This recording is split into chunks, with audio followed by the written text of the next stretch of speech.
up, everyone, and welcome to week 11 of the regular season. My name is Nelstar15, and as always, we're joined by Ant, aka Big Ants Gaming, and Nathanius, aka Nate. Gentlemen, how are we doing? Ant, how was your weekend? Wait, is there any built-up tension between you two after this weekend? No, it's all love here. It's all love. It's all love. It was a good game. Okay, but how are we doing? Anthony, how was your weekend? It was good because I saw a win. I saw something promising in the Tua, and my fantasy team won by 65 points. We're gonna get into this, but his fantasy team didn't win. One player won. Nate. Oh. Nate, how was your weekend, bud? How you know it was great. I watched a bunch of grown men go attempt to play football again. There's two players that I really like that make me feel good about my life, and like good things can happen to people sometimes. And one of them got hurt during that game, so I don't really have a whole lot else to say. It was fun watching some of the other games. Yep, that player in which you talk, I dropped him, by the way, on fantasy. I was just like, I'm stacked in running backs in fantasy, like, and no one's going for any trades. Clyde Edwards-Helaire came back from IR, and it was between Michael Carter and Clyde Edwards-Helaire. I was like, it's CEH, and got to. But anywho, let's just go ahead and talk about it. Let's talk about it. I, of course, won in fantasy football again. I'm now 10-1, and I'm the only player in Rare Drop Sports Fantasy that has clinched a playoff spot. So I'm already in the playoffs. I am going to rest all my players, obviously. I'm making phone calls to the Bills, the Eagles, and the Cardinals as we speak, so that my players can stay healthy. Good move. You know, obviously, the Saints have been listening to me. Alvin Kamara has been sitting for a while, ready for that playoff run, so we're good there. But we'll hop right into it. This week, holy crap, we had two running backs just absolutely demolish the competition against them. And whenever I said that Anthony's team didn't win it, one player did. Anthony, let's talk about your top running back, Jonathan Taylor. What happened? Oh, okay. So first of all, he was not on my team. Oh, never mind. The team that I lost, one of my teams, I lost by 50 was because that man was on the other team. Oh. And what was sad about it, real quick, when I saw he had 5 touchdowns, I had a feeling that I was like, I'm probably playing against this guy. I bet you everybody did. They had a feeling when they saw 5 touchdowns. They're like, well, let me check fantasy. Yeah. Yep. No, behold, he was there. Well, this dude, by the way, had 32 carries for 185 yards and 4 touchdowns against the Bills, and then tacked on an extra 3 catches for 20 yards and a touchdown. Just because. Just felt like running for a 5th. Absolutely demolished the Bills, which we're going to get into. But Jonathan Taylor coming on top of points scored this week in fantasy. And then not far behind him, Austin Eckler decided, hey, I want to be talked about as well, and decided to put up 4 touchdowns. So Austin Eckler running the ball 11 times for 50 yards and 2 touchdowns, as well as catching the ball 6 times for 65 and 2 touchdowns there. I mean, I feel like, and you guys correct me if I'm wrong, but I feel like this season in fantasy has been dominated by running backs in a spectacular way. Yeah, and it's crazy too, especially with all the injuries, right? I mean, that's kind of been, I feel like, one of the biggest stories of this season. I honestly, I could have won my matchup this week if Michael Carter had stayed healthy and played out the rest of that game. I lost by 11 points, but you want to know who had the big points on the other side? It was Nick. I was up against Nick Chubb and Najee Harris. So, and I had James Conner. So I thought I was rolling. I thought I was rolling in the deep. I thought this was going to be a good game, and then I lose. You know, it's like I lost the power to wield Mjolnir at the last second as Michael Carter hurt his leg, and it was all over for me. Yeah, no, it was wild. And then not only was this week dominated by running backs, this was the week of the kicker. Multiple kickers putting up more than 16 points depending on scoring. I had Nick Folk on my team who put up 16 and was my second highest scorer. And then McPherson, the kicker for the Bengals, putting up 21 points in regular scoring leagues, which put him higher than most quarterbacks this week. Correct. Absolutely insane week when it comes down to it. Absolutely insane. But it's cool, but we did have some surprises. One of those being, we've already talked about this game a little bit, but the Colts defense just shutting down the Bills. And it varies by league, but I mean, coming away with 3 picks, a fumble. How many sacks did they have? They have 1 sack, and like, it's just, they did great. They did great. So that was a surprise in most leagues. And then on top of that, Kansas City's defense. This was the surprise week for the defenses. Let's talk about this. 5 sacks, 2 picks, and only 9 points allowed against a Dallas team that Stephen A. Smith. Who else? Literally everyone on ESPN and everyone on Fox Sports and FS1 was saying it's probably one of the better teams in the NFC. Wrong. This is clockwork. This happens every single year. Mhm. They start out fantastic. Something about Thanksgiving, something around November and December, they are doing the same pattern again. They play beneath their competition. Yes, you had Amari Cooper was out. It's gonna hurt. He was out for 2 games. They had an offensive lineman that was out as well.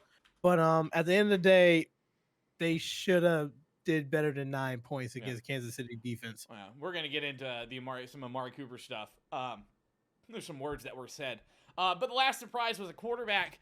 Old Taylor Heineke, the XFL superstar that he is, popping up 200 yards with 3 touchdowns against the Panthers. But that was another surprise. If you have Taylor Heineke, hey, I don't know why you would have started him, but congratulations. You got like 22 points out of him. But if we're talking about what's going on next week, there are some injuries and some things that you need to be aware of, and there are some players and some teams that you can pick up.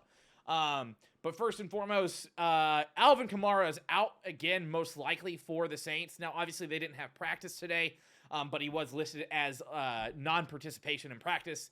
And it does look like he has an ankle sprain or an MCL sprain, which is going to put him out through the next couple weeks.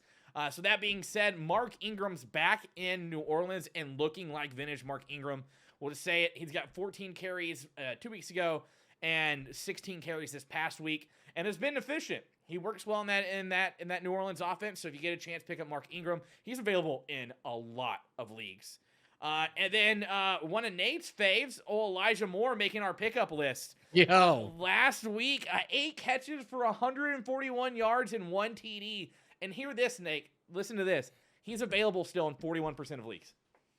Yeah, it's absurd. I mean, if you haven't seen Elijah Moore play, and I'll credit the Dolphins. They beat our asses fine. But if you see the plays where Elijah Moore gets the hand in his ball, no matter how close, no matter how deep, like there was he had the big 63-yard touchdown. Most of that was after the catch. He caught it maybe like 10, 15 off the ball. But he just has this explosive playmaking ability that, I mean, that's kind of what we talked about in preseason. We didn't really see it the first couple of games, but I think since Corey Davis has stone hands and missed a couple games, they've had to shift that focus onto more and more. And, well, I mean, I expect them to keep feeding him. I've got him on my team as he's someone I've been flexing in, but yeah.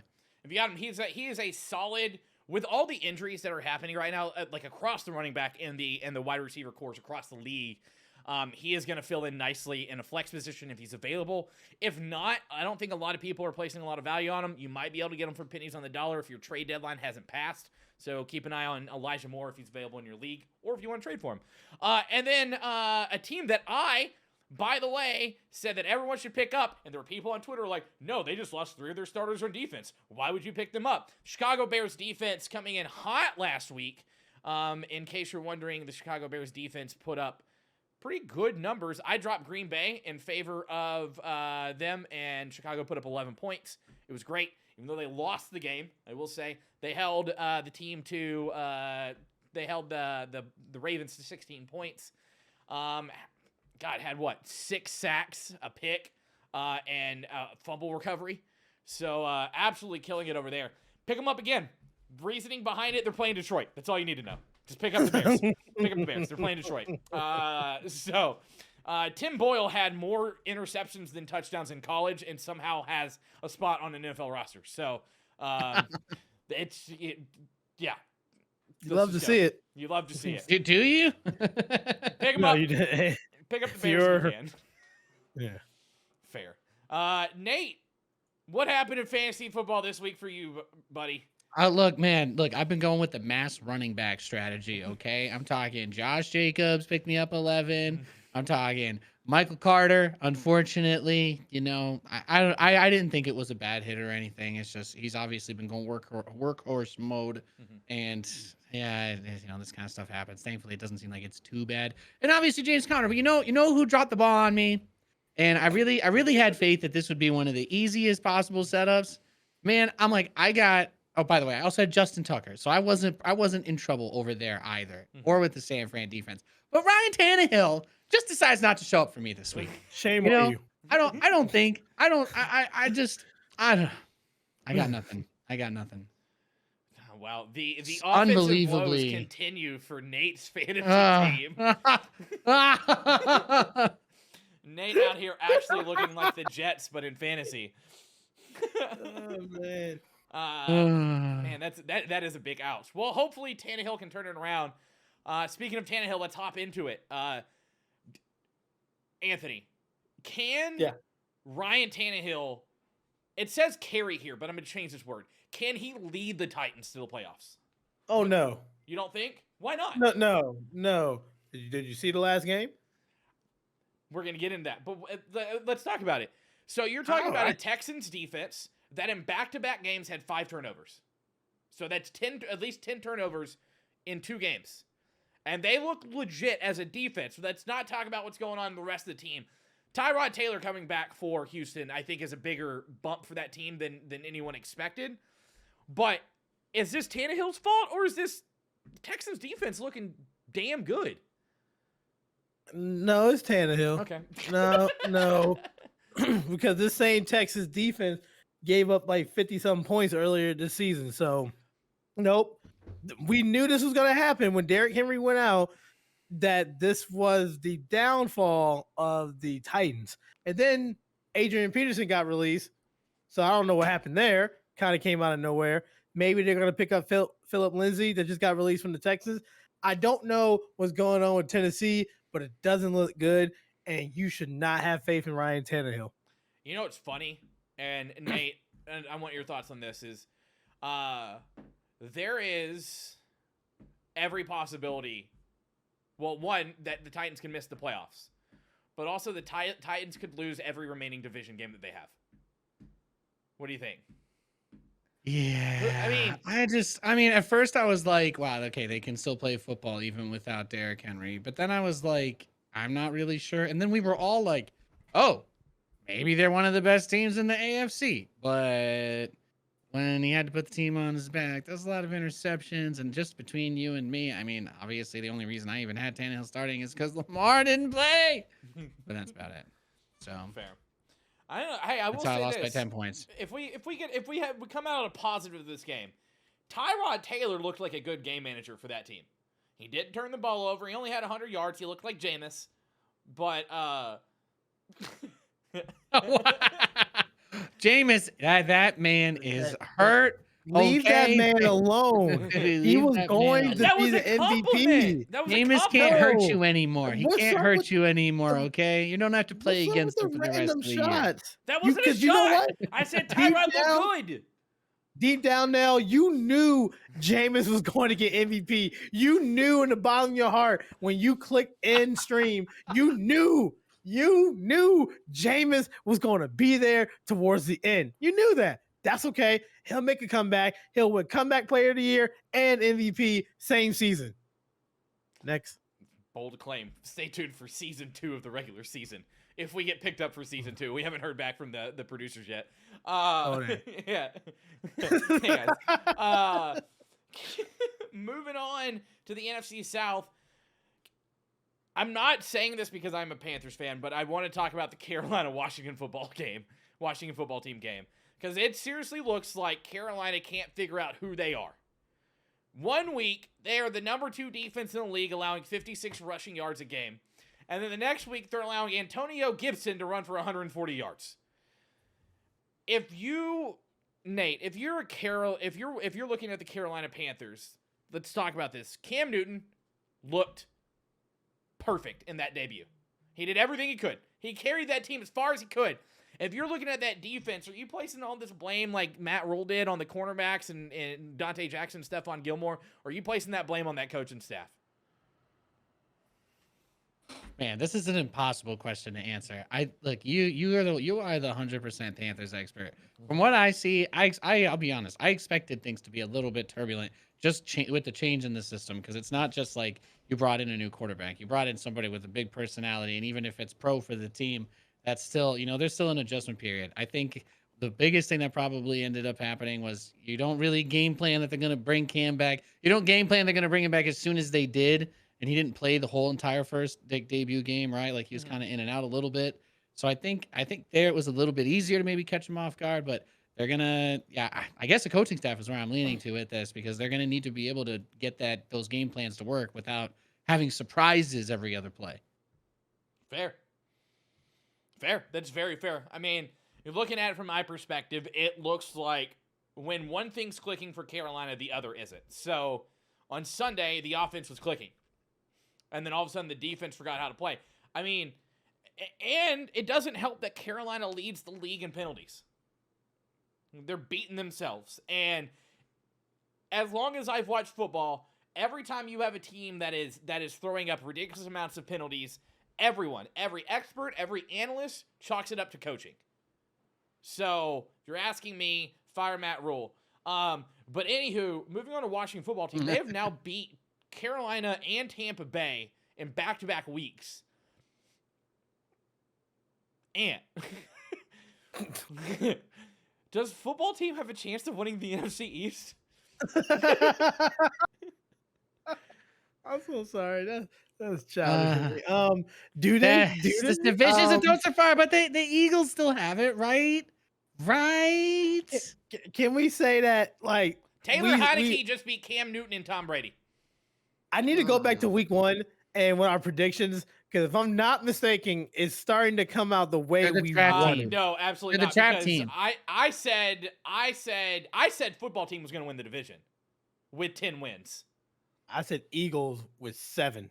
I said. I actually think the Eagles might win this division with 7. Right? Like, where the Eagles right now 5 and 6. Look, it's just like the Jets in Tennessee earlier. Okay, look, sometimes when you play a team that is so much worse than you can't help but play down to their level. Guys, take it easy.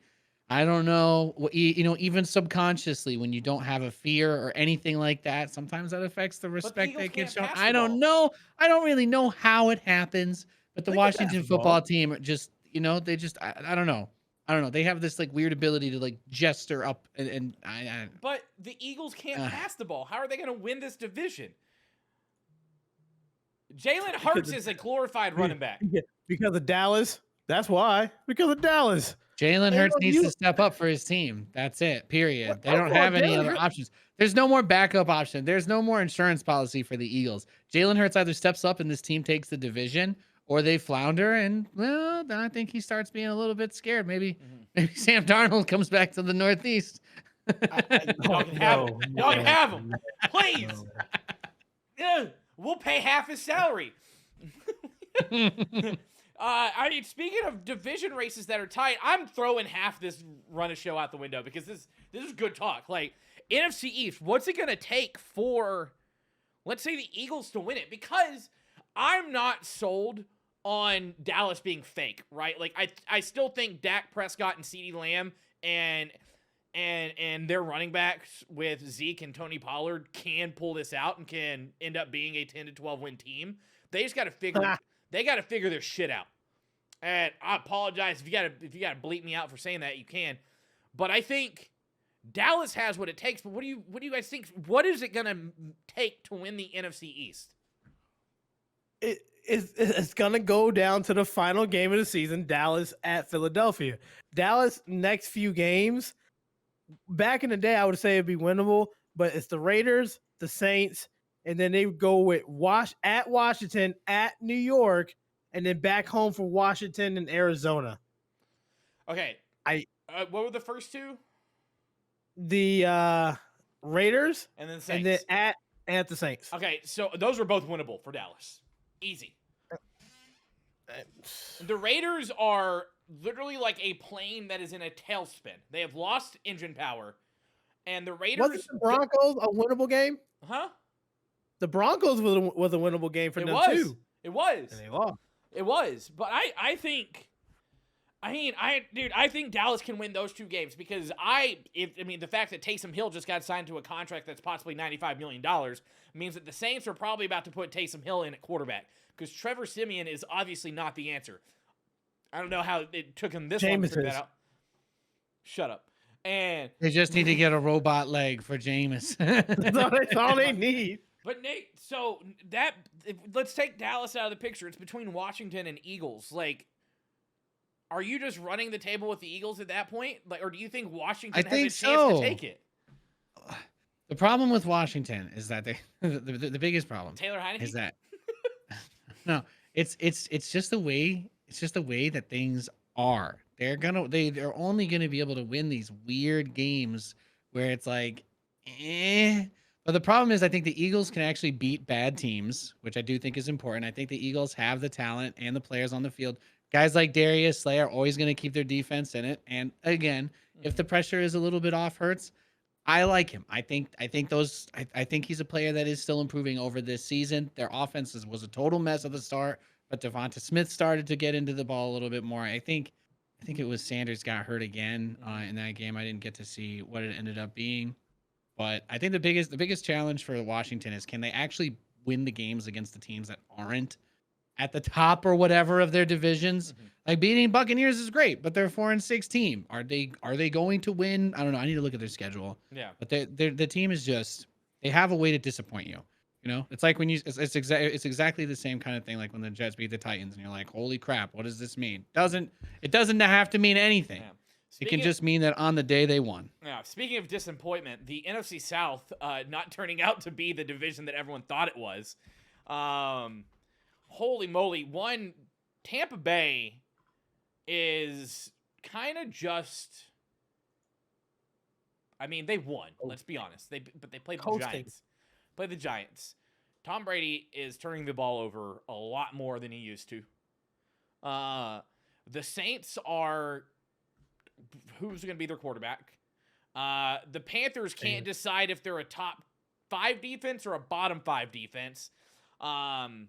So, I mean, then there's Atlanta, which they don't count in any of these conversations. But this division's wide open, too, if we're talking about it. Like, anyone could still win this division.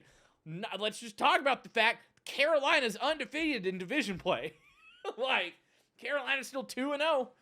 And Tampa Bay, I mean, sure, I don't think they righted the ship against New York because it's hard to say that you can right the ship against the Giants, who just fired Jason Garrett because they're so confident in their team. So let's talk about it. What does it take to win the NFC South? Does it take just playing decent football week to week? Just being the same team every week? The South? No, there's no more discussion. Tampa's going to win the South. Is literally, we do this every year with Thomas Brady. I'm tired of this. He baits everybody. He did last year. Brady over the hill. Brady threw a lot of interceptions. What did he do? He won the damn Super Bowl. He does this every year. I know, Nate knows, being in his division for the last 14, 15 years. What did he do with the Jets and the Dolphins? Beat the bricks off of us and then go win the Super Bowl. This is not, it's all about who's getting second place in that division. Tampa knows when to turn it on. Thomas Brady knows when to turn it on. This is his to win. I'm not worried about them. They just look bored out of their mind. They're waiting for the playoffs. Yeah. All right. Okay, so moving on. We had a couple injuries this week. Justin Fields out, and we don't know how long. But Nate, what's the confidence level in the Bears with Andy Dalton under center? Very low. Look, sometimes being an NFL quarterback, like a backup, I imagine is just a great job. You know, you get millions of dollars. You're considered important enough to be taken care of. You go to the games. You get to get a lot of money, and generally, nothing too terrible happens to you. But sometimes You just get put behind guys that get hurt, and poor Andy Dalton, he now gets to experience just going out there to get creamed in place of him. Yeah, I mean, there's a reason why everybody memed on that tweet about quarterback number 1, right, in the preseason. So, I'm sorry, Andy Dalton. You might be a great guy, but I don't have a lot of confidence in your ability to save the Bears. I'm just happy that Andy Dalton's in the league, so we have ginger representation. I think he's the only ginger in the league. Red Rocket. Red Rocket. Man, them early years of the Bengals were fun. Like, I remember watching Andy when he was at TCU. I'm a Big 12 Texas Tech fan, and it was just fun to see him in the NFL because he was slinging at them first 4 or 5 years he was with the Bengals, and then he turned into Andy Dalton. And you never turned into Andy Dalton. A good backup quarterback. Yeah, just like Sam Darnold. So CeeDee Lamb for the Cowboys. We talked about the Cowboys and what they need to do to turn this around and really, really push this division and take it. CeeDee Lamb out with a concussion, which could mean he's out not that long at all. Could be back for Thanksgiving, honestly. But also means he could be out anywhere from, a month to 2 months. You never know what the timetable is with a concussion. And how does this impact the Cowboys? Like, this is their top. This is Dak's favorite target. It's a big blow. I mean, they are hurting on offense right now with the injuries. You want to have CD there. You want to. So hopefully he can make it back for Thanksgiving. They have a lead right now in the division. Not saying they can afford a loss, but they do have a little cushion. You do want to see him back. You want to see Amari Cooper back, Tyron Smith, DeMarcus Lawrence. Because if you don't have pass rush, then they're going to expose Diggs even more. So injuries this is not a good time for Dallas for injuries. No, not at all. Yeah, speaking of injuries and actually someone coming back, it does look like Goff's trending to return for the Lions. Now, the Lions are historically bad this season. Yes. And it's obvious that it wasn't Matt Stafford or his problem. Do either of you, and I'll let either you guys fight for the mic on this one, do either of you think that Jared Goff returning could mean a win this season for the Lions? I'm not talking about this Muting week. my mic. I'm not talking this season. I'm not talking this week. I'm not talking in the next month. This season. All right, Ant, what's your thoughts? Oh, don't do this. Yeah. We might see an NFL history make because the Lions, they went 0-16 a few years ago. They might do it again. Well, they're gonna go 0-16-1 now. Remember, they got that tie. Oh, they had. I guess that's a moral victory, but if they don't, I don't see. I love their coach. I do love Dan Campbell. He's a really good coach. I just don't love this team. I don't not many think people Goff. do. I just don't think. If I'm Goff, I'm probably trying to get injured so I can be out for the season. He's gonna show up with a back injury at training camp. Ow! I just can't play. Don't know what it is, guys. Maybe it's the air in Detroit. It's the air. Need to go somewhere else. Yeah. I mean, trade me. And then Nate, did they? So are they? We're expecting Michael Carter to be out for a couple weeks. What do the Jets do in Michael Carter's absence? All right. Well, there's two things. First of all, I think Ty Johnson's actually been pretty good in his role. He's been coming in as third down back, catching some passes. He stopped dropping balls. I thought he was doing okay. So I actually don't mind. I don't mind him as far as it goes. The big question mark becomes La'Mical Pirine because Tevin Coleman's basically just returning kicks for us, and because Michael Carter took his job. So Coleman, I didn't really hate. I don't think we're gonna see any big flashes out of him. But Pirine's going to decide whether or not he has his job next year in these last couple of weeks. Or I guess it feels like I should be saying last couple of weeks in November, but there's 17 games, so no. But yeah, I think that's going to be the big question mark. Could be a sleeper hit, but we haven't really seen much production from him. Of course, last year, Frank Gore took every handoff, so nobody really got any time to play, and neither has him. So I would like to see the way that he kind of comes in. Yeah. Fantastic. Good to hear. Speaking of Frank Gore, he's so old. His son is a starting running back in college. That's they. Boxing. Yep, threw a touchdown as a running back, which was hilarious. Anywho, moving on to top storylines of the week. There are rumors trending that Matt Nagy is gone from the Chicago Bears after the Thanksgiving week of games. I mean, Anthony, let's talk about it. Obviously, the Bears have been hot and cold all season, but the biggest complaint from everyone has been play calling and the way that this team has been coached. How confident are you that the Bears are going to fire Matt Nagy mid-season during Justin Fields' rookie campaign? I think the only reason why they haven't fired him yet is because they play in 2 days. Yeah, they play on Thursday. So someone's telling me that the assistant coaches are probably going to be making the play calls. He's most likely fired Thursday night, probably. They're just gonna wait. 11. Yeah. Yeah. They don't want to play on Thanksgiving without a head coach. Yeah, that'd be weird. So, and then it'll give them a 11-day turnaround to get the offense in for the new coach. But yeah, they didn't confirm it yet, but it's going around that he's done after Thanksgiving. There's nothing that he can do. Yeah. So if I'm him, now I'm winging it. We're seeing rumors that these rumors about him being gone after Thanksgiving are untrue. Nate, what do you think Chicago needs to see from Nagy the rest of this season, if they keep him the rest of the season, to continue being their head coach next year? I mean, it feels like it should be obvious, but it's wins. And if they for some reason don't fire him and he finds ways to win games with Andy Dalton, then everyone's going to have to grumble and be like, well, kind of like when everybody thought Gase was a nut job at first, but then won 9 games with the Jets or 7 games. People are like, okay, we have to give him another year kind of deal. So, yeah, I don't know. Win football games. Got it. Yeah, but the people are, because I think the expectation is going to be that Fields will be the starter next year and might as well bring somebody in fresh that wants to let this guy open it up and can help turn the brand around, because I don't think Nagy's got a whole lot of fans anymore. No.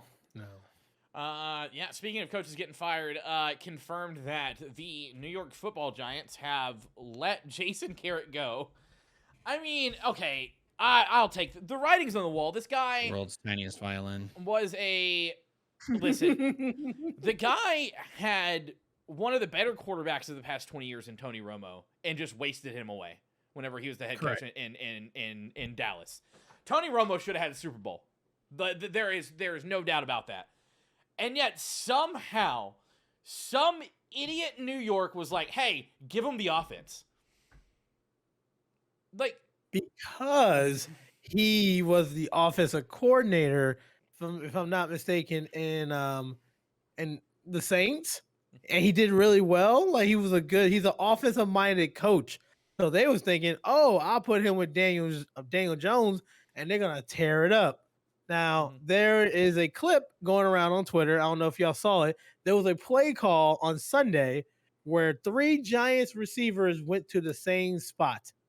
I've seen this one before. That was remarkable. I've never seen that before. All 3 of them did the same route, and they were bunched together, and there was no way for Daniel Jones to throw the ball to. Yeah. Speaking of Daniel Jones, Nate, how does this impact Daniel Jones's development as a franchise quarterback for the New York Giants? Man, I wanted to hate him, but now I just feel so bad for him. I can't anymore.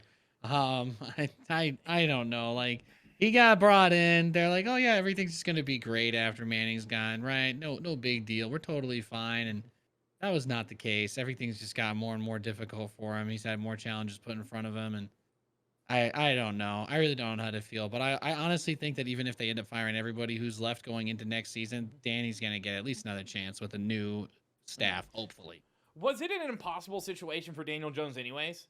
Filling in after one of the I mean, I'm going to say one of the greatest quarterbacks of all time in Eli Manning.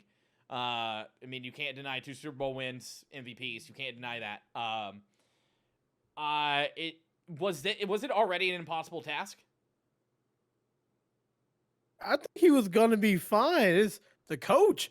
I don't even know the coach's name. That's why I can't stand him so much. Like it was just the wrong coach and the wrong offensive coordinator. I just think he's still not saying he's a franchise quarterback, but that dude got some wheels. He's a tough dude. Yeah. I just think that they just need a a young mindset coach. Okay. Fair enough. I mean, Daniel Jones did not look good though. Let's just go into this. He did not look good this week. Is this all going back to the coaching, or is it because Danny's trying to do too much with a team that's poorly coached? What do you think, Nate? I mean, both of those can be right. I didn't think Daniel Jones was really. I never thought he was a super great quarterback, and I still don't really feel that way. But if there's one thing that does stand out about him, it's that he plays a lot of hero ball, which is obviously going to make you like even worse when your team can't produce anything, when the lineman can't create opportunities, and you have to go out there and try to make the plays. Like it's. Yeah, I mean, this is the exact kind of argument that I would give about like Zach, right? Where it's like, oh, he's just going out there trying to play hero ball, rolling it out and chucking it and stuff like that. And I don't, it goes, it's on everybody. It's on everybody, I think. Oh, that's a perfect segue. Thanks, Nate. Let's roll into it. Zach Wilson back this week starting. Nate, let's get some insight into this. Is he starting this week solely because both other quarterbacks are on the COVID list? Or is it because he's the first round draft pick of 2021 and they actually still have faith in him? I think that even if the COVID thing hadn't happened, I think that the media pressure is definitely getting to them because they were talking about how he was mostly okay last week, but it was like a confidence thing. And then they were like, oh, no, it's confidence in his knee. Like Zach's still nervous about his own knee. And I'm like, okay, but is this, how much of it is physical? How much of it is mental? Is there like some concerns with getting back out on the field? Frankly, I'm terrified. Yeah, I don't know. I think if people weren't going to put so much pressure on them about Zach and the COVID thing hadn't happened, we probably would actually have Flacco starting again because it seems like there's something is wrong with the way that whole situation is being managed, in my opinion, anyway. That's hard though. I want to see him come ball out, but I'm like, I can't really think of a reason based on everything we've seen why he wasn't on the field last week. Yeah, fair. So that being said, let's talk about another rookie quarterback in Mac Jones. And Mac Jones is starting to look like that type of quarterback that everyone's going to be mad that they passed on because he's looking good. Is that a product of Mac Jones being NFL ready and being a great quarterback? Or is it because he's fitting into Bill Belichick's system like Tom Brady really did, and it's bringing out the best? And I'm not like, let's Tom Brady throw it to the side because he is that good. But is it a product of Mac Jones fitting in that system very well? I think he fits in the system well because Mac Jones is not a flashy quarterback. He wasn't a flashy quarterback in Alabama. He was a high completion percentage, and he managed the game really well. He knows how to make every throw, and was perfect because he's going into New England system that already has a good defense around him, and all he has to do is just make sure he does the same throws that he did in Alabama. They have a good running game.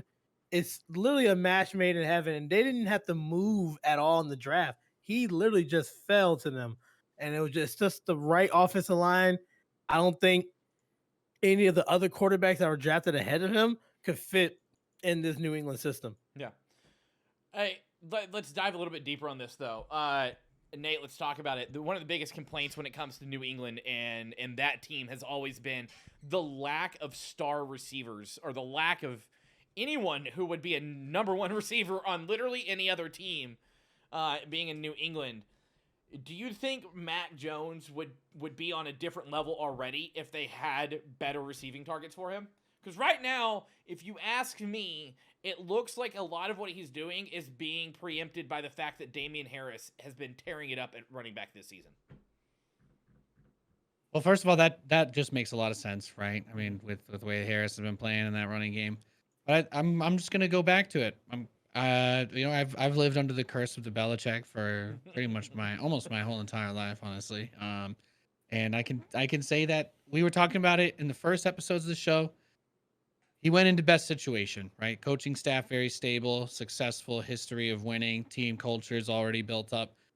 Would he be better with a big star wide receiver? Sure, but he might, and maybe he would have tried to force a couple more balls to whoever that would have been, and maybe we would have seen a couple more cracks get shown. But when you come in and they're like, "Hey, we don't have any superstars, but we have a bunch of people who can play football," like get them the ball, don't take anything more than what you want. I feel like Bill Belichick's the kind of coach that can really hammer that in because he strikes me as someone that the emotional side of wanting to win and wanting to be competitive doesn't really get in the way of him saying this is what we have to do to win.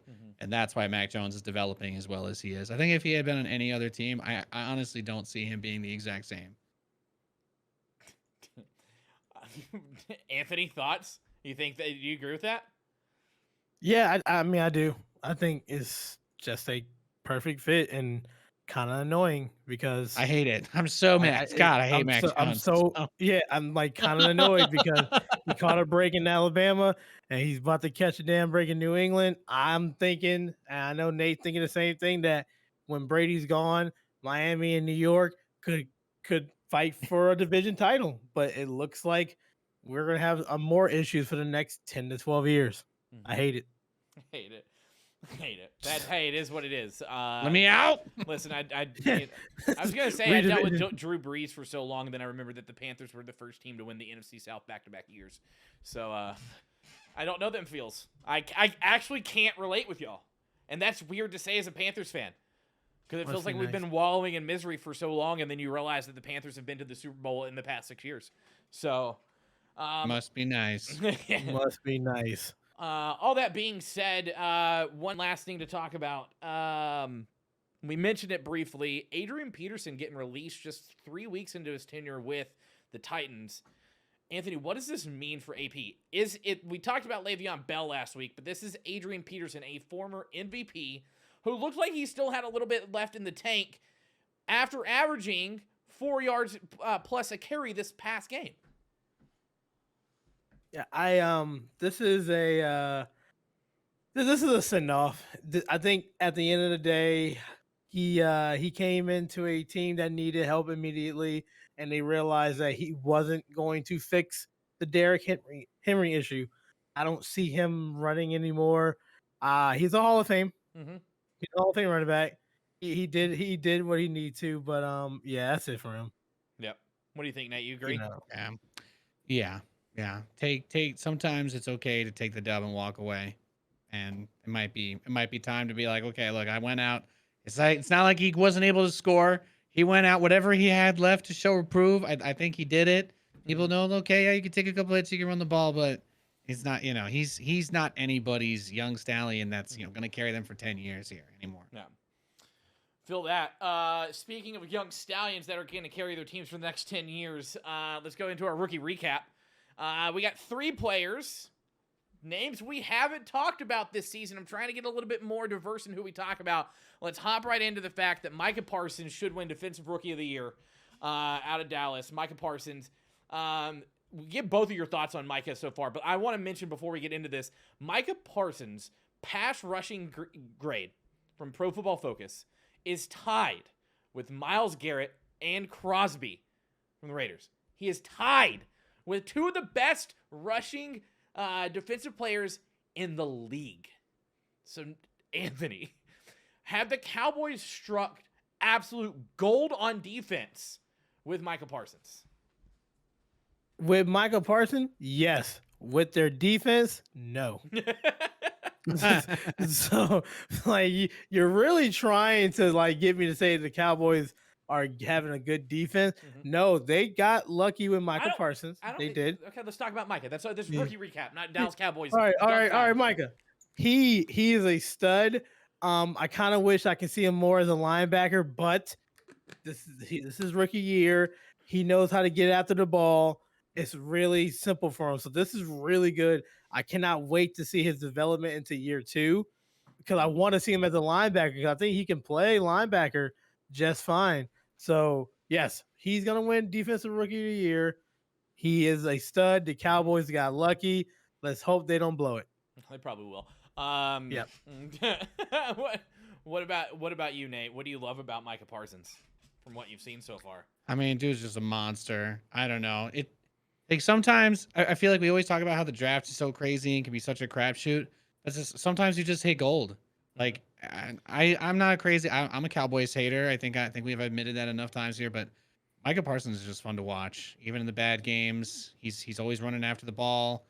He's often getting there, and yeah, I don't know. He just really impresses me. He's one of those people that makes me want to watch their games because I want to see him play because I feel like anything can happen when he's on the field. Yep, and him and Diggs together, what a combo! What a combo! Yeah. Holy moly! Holy moly! It makes me wish that Luke Kuechly was still playing, so it'd be J.C. Horn and Luke Kuechly together. Like it's just, whoo! But hey, we got J.C. Horn coming back from injury after in the next year with Shaq Thompson playing the best football of his life. So that's solid. Another one, Nate Hobbs, cornerback. We got a cornerback sighting. This is 2 weeks in a row. We got a cornerback. We're not going to touch a lot on it because none of us watched the Raiders. So, but Nate Hobbs allowed only 11 yards last week and has only allowed 243 yards on the season, which puts him in the discussion of top cornerback. That's on 354 snaps played. So, dude is ball hawking it. He is not allowing crap. But one team we can talk about, Kansas City. Let's talk about Creed Humphrey, their center that they drafted this year. He's got less than one pressure or more than one pressure allowed in only 2 games this season. A lot of shit was being thrown around about Kansas City's offensive line, but this has been a bright spot. They got a rookie that is out there and kicking butt. And that's a good thing for Kansas City. We already talked about Elijah Moore. I'm not going to give Nate more time to talk about the Jets. But Elijah Moore obviously killing it, doing phenomenal work over there in New York.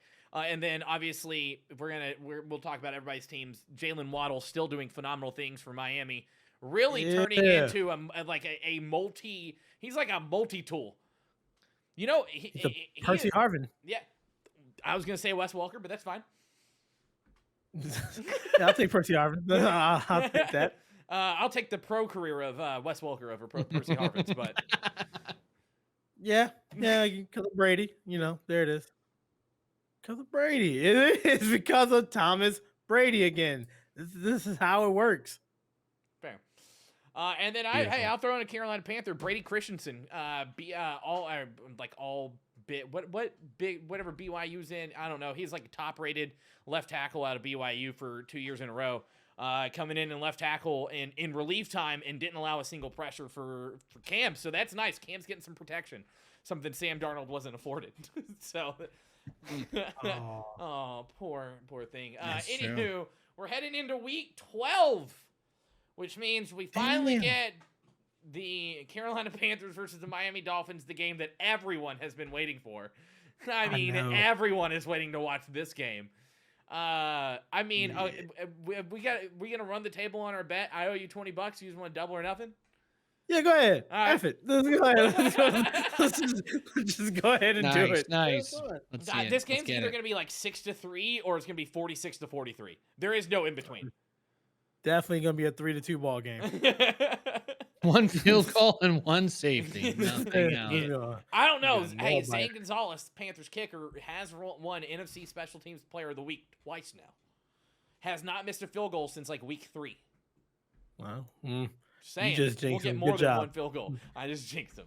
That's one of the games we have as the top game to watch this season. This week. I don't know if anyone else has that on their list of games to watch this week, but we do in the regular season. Yeah, but let's get into the next one. Nate, Tampa Bay versus Indianapolis. You have an Indianapolis team that is surging, absolutely running wild on everyone. They have 2 running backs that should be RB1s on every team, and a Carson Wentz who doesn't look lost. Does Indy have a chance to take down Tampa Bay in this game? Big shot, yeah. We already talked about it. Brady's becoming a turnover machine. He's playing cocky, doing normal Brady things, but there's not quite that same zip that there was. I mean, I don't think that the team is bad by any means, but the Colts, this just seems to me like a lot of people would be like, oh yeah, Brady factor, washed up Wentz, but Colts are 6-5. I do like a lot of the guys they have on their defense. I think they got a couple of ball hawks that could end up punishing Tom if they're slinging it too much. So I actually really like this game, and I don't know if you asked, but I'm actually gonna go with the Colts on this one. I think they're gonna pull the upset. I love it. Ant, who you got in this one? Tampa by 14. That was a bold, That's emphatic statement. Oh yeah, I was He waiting for was that. ready. Yeah. Why? They're going to shut down Taylor. They're going to make Carson Wentz throw the ball, and I don't personally believe in Carson Wentz. And I think Brady is baiting y'all again. And I'm really disappointed in Nate because Nate knows better. Nate, you know damn better what Brady does. He can wake up anytime he wants to and drop 4 touchdowns. Yeah, just like Aaron Rodgers. I made a Just mistake. like Bucks are going what to win happened this with Aaron game Rodgers? 40 to 10. First game, Aaron Rodgers didn't do anything. Aaron Rodgers said, calm down. Look at them now. Brady's going to do the same thing. He probably heard somebody say Brady's washed up. Watch what he does. They're going to win by 2 touchdowns. Put it on the board. We'll see. I mean, I'm just going to throw this out there. Tampa Bay has not been that good at stopping the run. Over the past 5 weeks, haven't really held anyone under 60 yards rushing, which is a telltale sign of you're not doing it right. And the fact that they got Hines and Taylor in Indianapolis, and the fact Carson Wentz has got some legs too. Granted, he might break both of them in a single run, but I'm going to go with Nate on this one. I think Indianapolis pulls this off. I think the duo of Hines and Taylor's just too much for Tampa Bay to stop on the ground. Carson Wentz just doesn't have to mess it up. That's all he has to do. Let Jonathan Taylor do his thing. He's turning out to be one of the best running backs in the league right now. So we'll let that go. But then we have another NFC battle to look forward to with the Rams visiting Lambeau. The Rams trying to right the ship after a bye week. Can Cooper Kupp and the Rams take down Green Bay in Lambeau? Ant, what do you think here? Oh, this is going to be a good game. I think this one, as long as nobody gets sick, I'm thinking that Green Bay is going to pull this one out. Yeah, you think? I think I got Green Bay.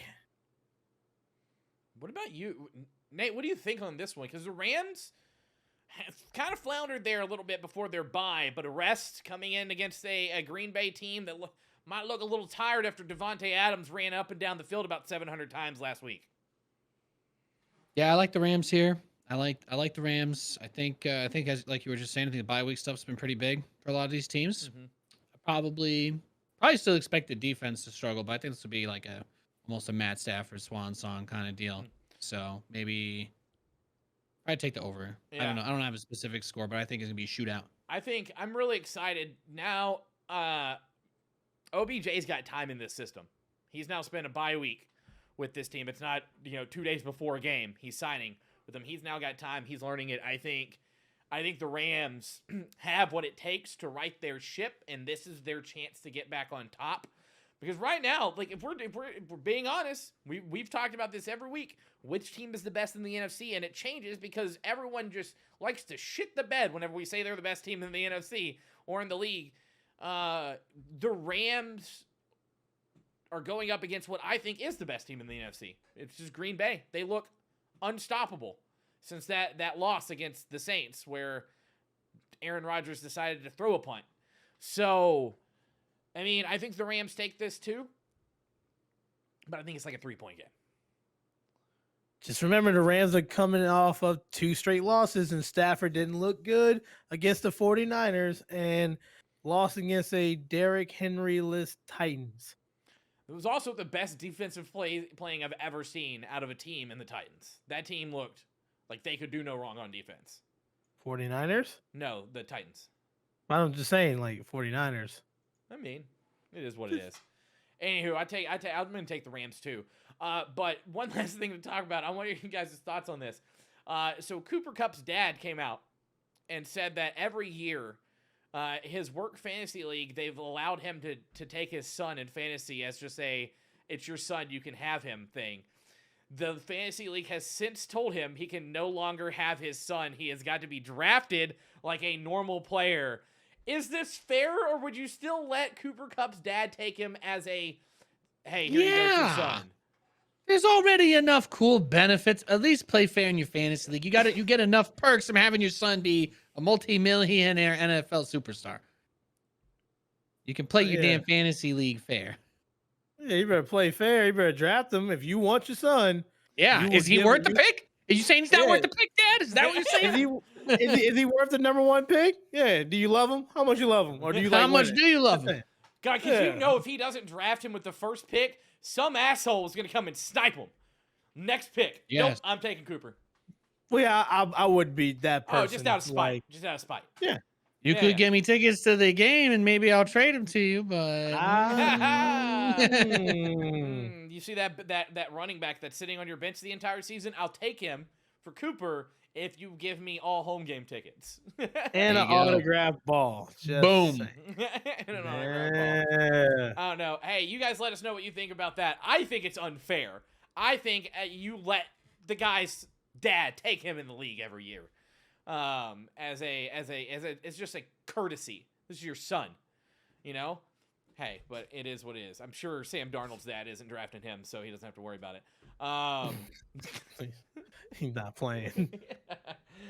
With that, that's the end of week 11, right? Week 11. Are we on week 11? Episode 11? I don't know. I'm losing track. Of the regular season. As always, you can catch us live every Tuesday at 9 p.m. Eastern over on twitch.tv/RD Sports. If you haven't already, make sure you subscribe to us on your favorite platform for ingesting podcasts. You can also take us over on YouTube. Just search for Drop Sports on YouTube, and you can watch the VOD if you do not catch us live and you want to see our beautiful faces. That being said, gentlemen, thanks for being here. Ant, Nate, if you want, you can follow all of us at the links down below. We'll see you guys next week. Take care. Boom. Thank you, gentlemen. That was a fantastic little stream. That was fun. Nate, as always, thank you for making it. It's all good. It's all good, man. We weren't late. We weren't waiting on Nate. He was here on time. I don't know what you're talking about, Ant. Yeah, absolutely. No, I appreciate y'all's patience. Chat, I do want to say thank you guys for staying engaged and being awesome. All the new followers that came in, new voices that we saw, or new faces that we saw, we appreciate it. As you may have seen, we do take some of the things that you guys are talking about and integrate it into what we're talking about, though we might not talk directly to you. We appreciate you being here and being awesome. We'll see you guys next week at 9 p.m. Eastern. Enjoy your Thanksgiving. Have a great Thanksgiving with your family if you are. If not, enjoy whatever you do that day. Play some video games, watch some football, and we'll see you guys next week. Thank you, chat.